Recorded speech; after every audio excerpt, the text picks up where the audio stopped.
Welcome to the Author's Den, a place where we encourage reading and writing, a place where you can meet authors and book illustrators, a place to get your questions answered about writing, publishing, and promoting your book.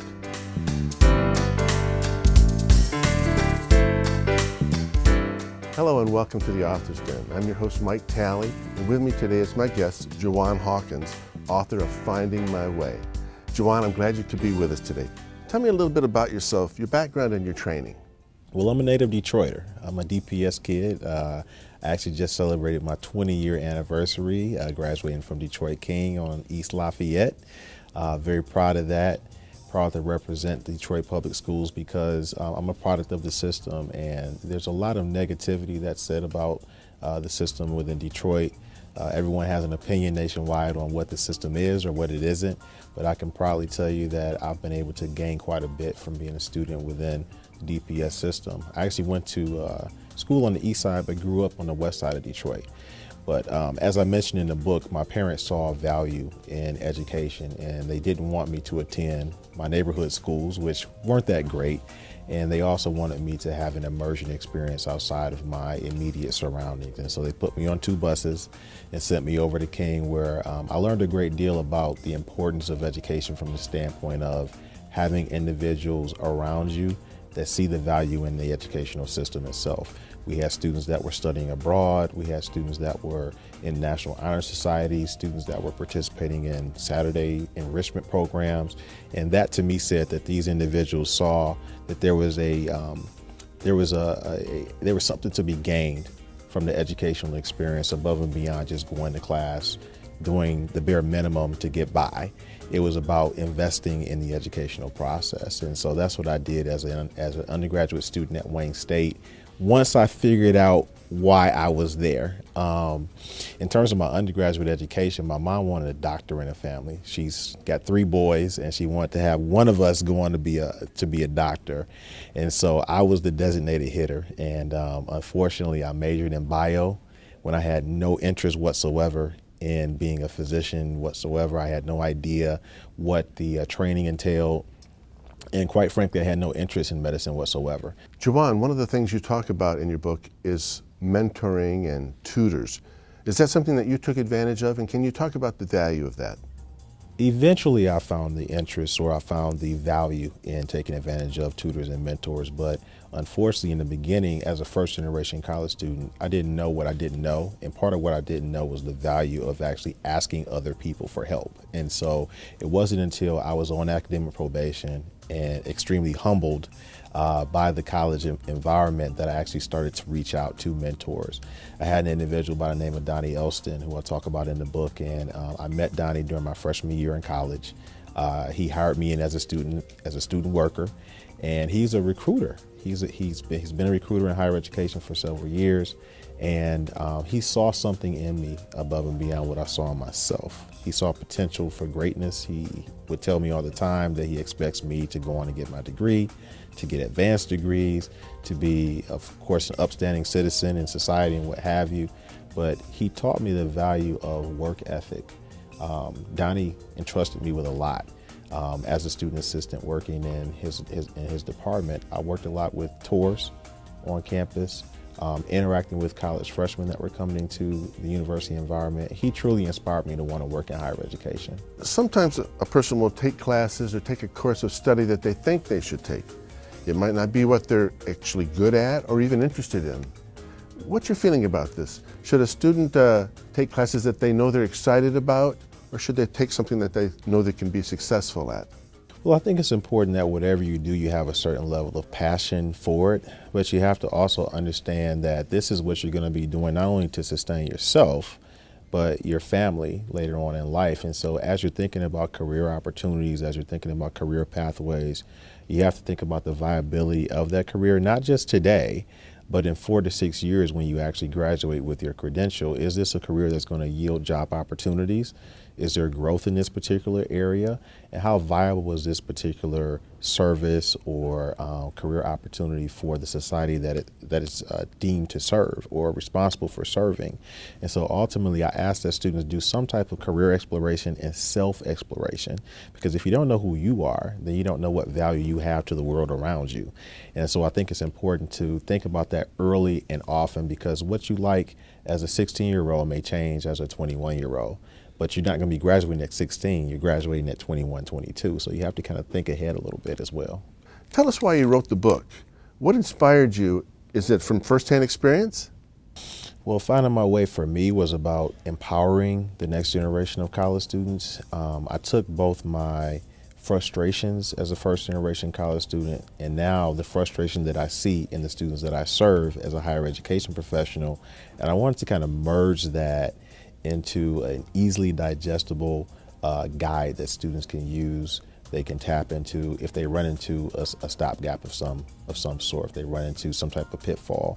I don't want the next generation of college students to take 8 years to finish their undergraduate degree as I did. I think that's, of course, that's way too long to be an undergraduate, because the more time that you spend in undergrad, the more money that you're spending, and the more sweat equity you're putting into something that doesn't necessarily yield the result that you're looking for. And so what I want people to do is be efficient about the process of gaining their educational credential. Students are going to be confronted with many opportunities, and we know it's going to be confusing. Talk a little bit about that, and also talk about the idea that students should go to school with the idea that they're going to complete their education. Yeah, I mean, thinking of the end result in the process of initiating that journey is very important, because I think we have to be visionary when it comes to what we see ourselves doing in the future. And it's not just the vision of someone else, but as I mentioned before, the vision that you have for your own life. And with that being said, you get out of the experience what you put into it. What I find in working in higher education is that the students who actually are involved on campus, the students that are engaged with the campus environment, tend to be the students that also learn about scholarship opportunities, learn about student organizations.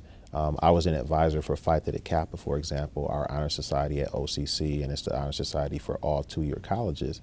And that organization offers over $40,000 in scholarships, $40 million in scholarships every year. So think about that. Think about how much opportunity that is, not only for a student to achieve an associate's degree, but a bachelor's degree and beyond. And so it's the students, though, that ask the right questions, that get involved, that utilize the campus resources, that learn what's available to them to the fullest extent. And they take full advantage of it, and they should. Your chapter names in the book were very interesting. Talk about those. How did they come about? Well, the one that I really enjoyed in terms of the way that it was worded was how strong is your squad? And I thought automatically, I'm a big sports fan. I thought about, a basketball team and what makes up a good basketball team. And I think important in that process is understand what your role is and the role of the individuals around you. And so even though, for example, I had parents that didn't attend college, they still had a role in my educational achievement, because A, they set the foundation for me by sending me to private school as a young student, in putting me in a school environment where students were serious about their education, and ultimately allowing me to have enrichment experiences along the way that help prepare me for college, at least from a social standpoint, because it's not always about the academics. Oftentimes it's about the social aspect as well. I met my wife in college. I met my best friend, who's the godfather of my children, in college. I met the person who gave me my first job out of college in college. And so, these are all people that, of course, play a major role in my success to this day. And I met them all when I was 17, 18, 19 years old. And so they all played a very integral part in my educational journey, but also my personal journey, moving from boyhood to manhood. And so I think how strong is your squad is probably my favorite chapter, because it's not just about the individual, it's about the network or the village around that individual that helps prepare them for success. I know that you make it a point to give back. You mentioned that in your book too, the idea of giving back. You've done that with Man Up and Exposure U. Talk about the value of that. Well, Exposure U and Man Up are really about early immersion experiences, creating early immersion experiences for students who otherwise wouldn't be exposed to the higher education environment. The things that I wished someone had done for me when I was in the shoes of many of our students who are 12, 13 years old, still trying to figure out who they are first and foremost and what role they play in this larger society. And so what I enjoy about Man Up in particular is the fact that, A, we're dealing with all guys here. No knock on the ladies, but unfortunately, when you start talking about adolescent males, they're easily distracted, and so we pull them out of that environment. We put them in an environment where there are very influential but positive influential individuals in front of them. We're talking doctors, lawyers, professors, current college students, and we're all sharing our experiences with them in a very candid environment. We don't have to guard our words. We don't have to mince words at all. It's straight up. It's in your face. But it's all in the spirit. Everything that we say and everything that we do with that particular population of students is in the spirit of having them grow and develop from boys to men. Because eventually, mom isn't going to be there to make the decisions for you, to make the calls for you. Dad isn't going to be there to do the same. And so one of the things that I talk about also in the book is self-advocacy and the importance of learning how to do that. Once again, being the middle child of 3 boys, my mother was very protective of us. And so she didn't want us to scrape our knees. She didn't want us to stub our toes. And in the midst of that, some arrested development can take place. And so what we tell our students when it comes to the Man Up program and Exposure to You is that you're the COO, you're the CFO of your college experience. You take the reins of that experience and run with it. At one point in the book, you make a point saying that you think parents can be overprotective and prevent students from experiencing the real world. Talk about that. Absolutely. I was trying to say it in a diplomatic way because I am a parent of a 3-year-old now, and it hurts me to see my son crying or upset or whatever the case may be. So I definitely get it, but I think it's important that the students and the parents understand that, at the end of the day, it's the student's career that they're going to have to, work through for the remainder of their working years. It's the student's bill that they're going to be stuck with at the end of that educational experience. And it's the students' relationships that are going to be built and garnered during that 4 to 6 years that they're working on their undergraduate degree. And so you have to give them space and opportunity to make mistakes. It's okay to make mistakes. It's okay to fail.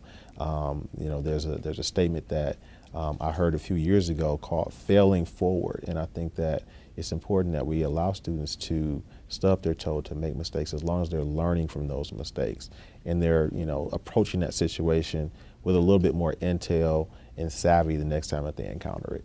There's so much we could talk about. One of the things that you do mention in the book is the idea that people are going to make mistakes and that we can learn from these mistakes. Can you talk about that? I think one of the first mistakes and one of the largest mistakes that students make is not doing the self-exploration, not participating in the process of learning who they are and what value they have, what they do better than most people. I think that's what your gift is. And if you don't take the time out to explore yourself and find out what your gift is, then perhaps you're going to do not only yourself, but the world around you a disservice by not honing in on that. When I was doing some homework on you and your book, I noticed that you have a lot of YouTube videos and you really have an internet presence. What's that been like for you? It's been kind of scary. I think whenever you put yourself out there on the internet or you put yourself out there in print, writing a book, I explained it to someone that's saying it's like walking outside naked. Everyone is there to scrutinize you, your every word, what you're wearing, how you're saying certain things, and everyone becomes a resident expert or what we call an armchair quarterback at that point in time. And so sometimes you just have to do it anyway, regardless of the scrutiny, because you've got a greater purpose above and beyond trying to please people. You're really trying to move the needle as it pertains to student success. And so I do it in my own way. I try to make it resonate with the population that I'm looking to serve, which are millennials essentially, and then some returning students. But I want people to know that education doesn't necessarily have to be cookie cutter.